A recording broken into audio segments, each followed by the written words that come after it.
Dear Margot, they finally released me from the hospital, and now I'm home again. But in a way, I almost wish I had died in there. Would have been easier, perhaps. When I think what happened to Nick, and well, hey, hurry up, man. I can look from my window We're going to the beach. and see all the rest of the gang having fun. All having fun. But I've had my last date. Who would want to go out with me now? Not even Larry. Some of the fault was mine, I know. And yet, it all started so innocently. The day of the big football game.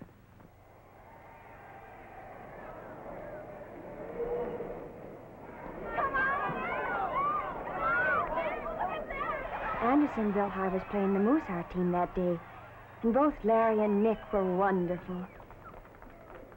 Nick made 2 touchdowns himself. Oh, it was terribly exciting. But then after the game, when Kathy Robbins, she's my best friend, and I were waiting outside the stadium dressing room for Nick and Larry, she made me think a little by something she said. Oh, wasn't he wonderful, Kathy? Who, Nick? Oh, yes, he's quite a flash. But did you notice who ran interference for him? Larry, your other boyfriend, remember? He did? Oh, of course, I should have known. But they're both so...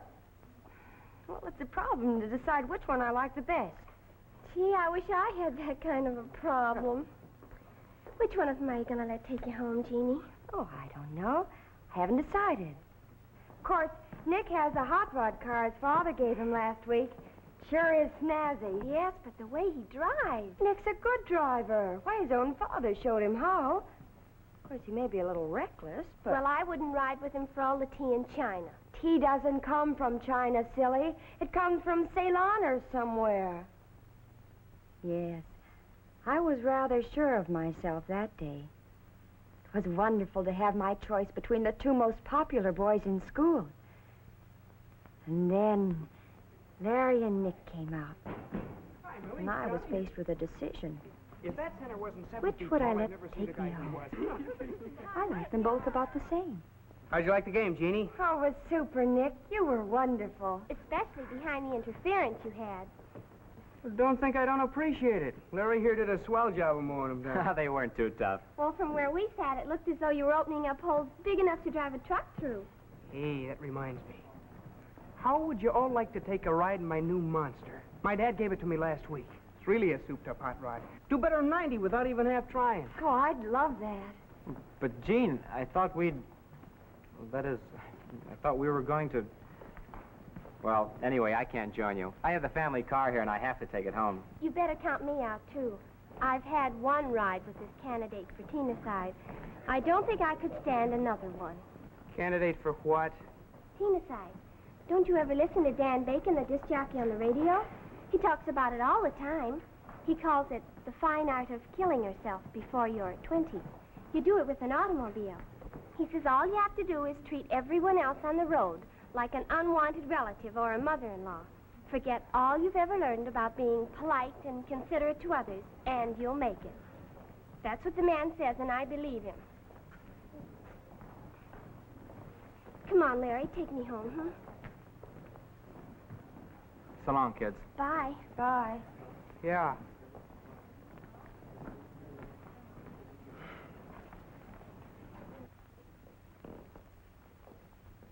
Now, what do you suppose got into Tina's side? That's a lot of nonsense. Besides, my old man taught me how to drive. Gotta see the way he can wheel a car around. Never had an accident yet. He's only been arrested 3 times. Oh, beautiful. Shall we be off into the wild blue yonder? Come on, I'll give you a real ride. It was a real ride, all right. We went the long way out along the turnpike, and we went fast.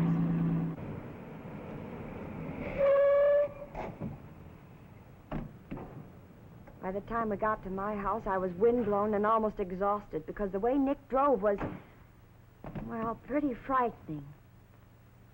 Still, it was thrilling, too. Nick wanted a date for that evening to go dancing at the lake, but I turned him down. Somehow I felt uneasy about riding with him at night. He didn't take it very well. He was angry as he went away. And then, as I started into the house, I got a big surprise. Larry was sitting on our porch swing waiting for me. Larry! What in the world are you doing here? I had to talk to you, Jean. And, well, your mother said I could wait for you and then stay for dinner. Where have you been? Nick and I took the long way home. He's a terrific driver. I see. Sit down for a minute. All right.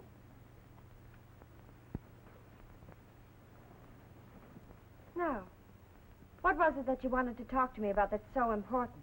Well, look, you remember what Kathy told us about Tina-side this afternoon? Yes, I remember. Nick thought it was pretty silly. Yes, I expected he would. And that's what I want to talk to you about. Jean, I wish you wouldn't ride in that hot rod of Nick's. I mean, the way he drives, it's dangerous. Now, just a minute, Mr. Larry Gray. I think you're jealous, that's all. How possessive can a man be? You don't own me. No, I don't. But I hope to someday. And I want you all in one piece. Look, I'm not a square or a killjoy. You know that. And if I wanted to, I could drive faster and crazier than Nick or any other hot rod guy in the world. But it's plain stupid, for my money, to risk your own life and the lives of a lot of other people just to show off the fact that you can operate a car. Any kid can drive an automobile. What's so special about it? I'm sorry. It's just that I like you so much that I don't want anything to happen to you. All right, children, dinner's ready. Yes, it almost turned into a quarrel. But I was really touched by Larry's concern about me. And more than that, I had another feeling. He was sweet. So, after dinner, Larry went home to change his clothes. I had agreed to go with him to the lake for a few dances at the casino. I put on my prettiest dress. Oh, it was a lovely evening. And somehow Larry looked awfully handsome. More so than I'd ever seen him before. Oh, it was nice to know someone cared so much about me.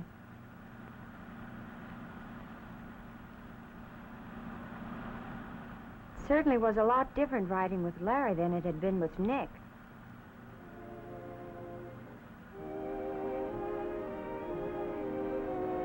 You drive like a slowpoke. You ought to take lessons from Nick. He really goes. Yeah, I know. I've seen him.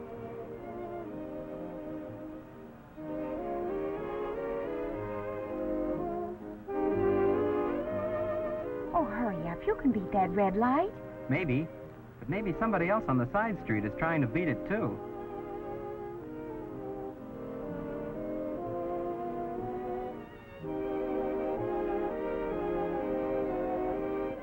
Why don't you pass that car ahead of us? Because, darling, I don't want to go over the speed limit. Oh, for goodness sakes, we'll never get to the lake at this rate.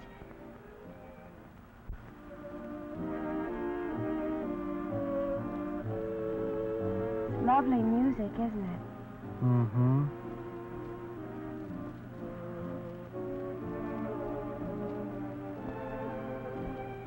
It's going to be a nice night, too.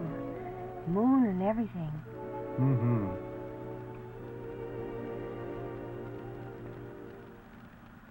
And now we bring you that man who spins platters while he chins and chatters, Dan Bacon.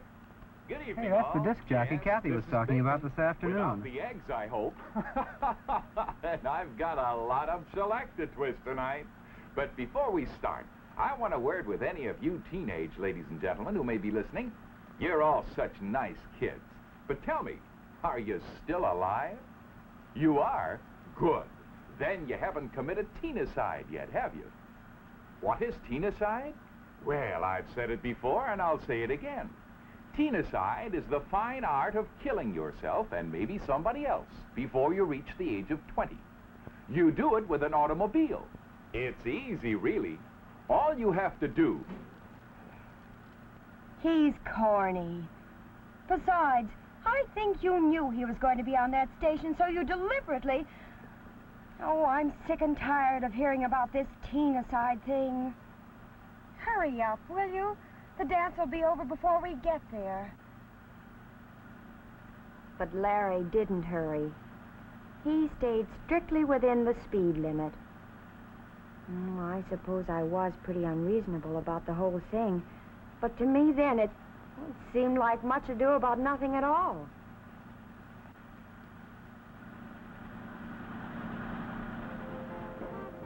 When we got to the Lake Casino, I stopped being mad. Hearing the music, I wanted to dance and have fun.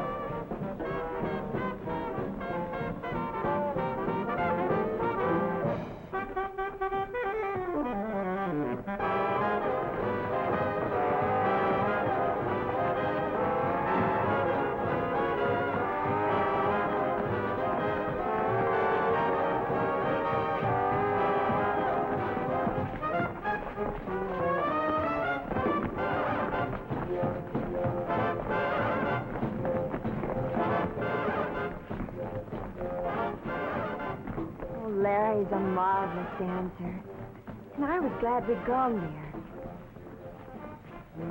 He was a darling. He even tried to kiss me while we were dancing. But suddenly, I opened my eyes and there was Nick.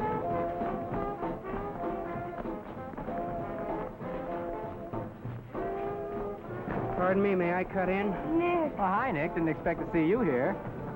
No, I expect you didn't. May I have a dance with your girl? Well, sure, if she's willing.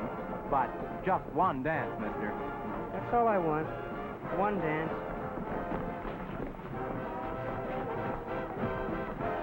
Nick was furious with me. Why had I refused a date with him and then gone out with Larry?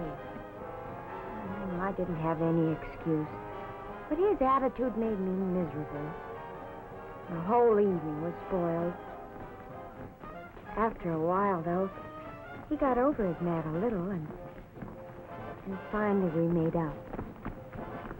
And all was forgiven.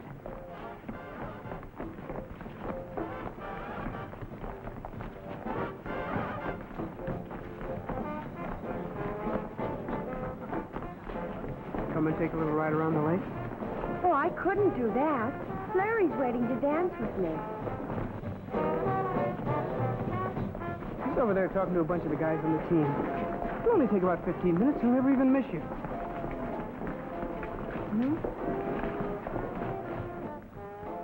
Well, I felt I did owe Nick some consideration for having gone out with Larry instead of him.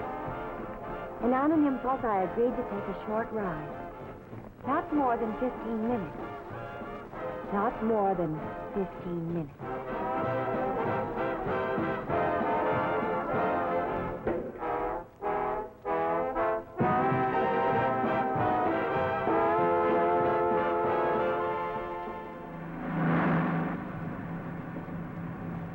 Please don't drive quite as fast as you did this afternoon, Nicky. What's the matter? You've been listening to that Teenicide nonsense some more?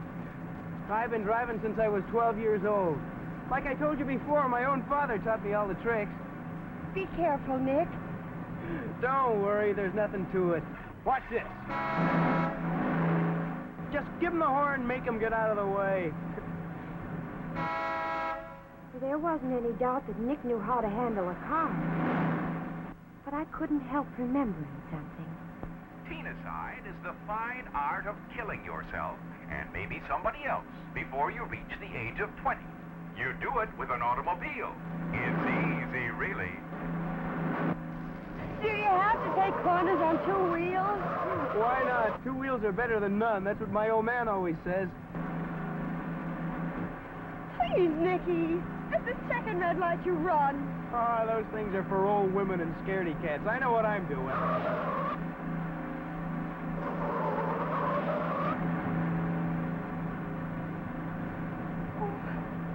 time to let that car behind you pass us. We're in no hurry.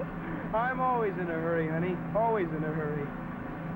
Watch me make this baby walk away from him.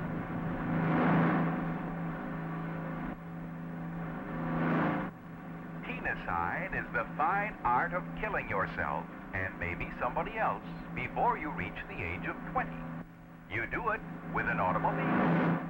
Teen-a-cide, teen-a-cide, teen-a-cide, teen-a-cide, teen-a-cide, teen-a-cide, teen-a-cide.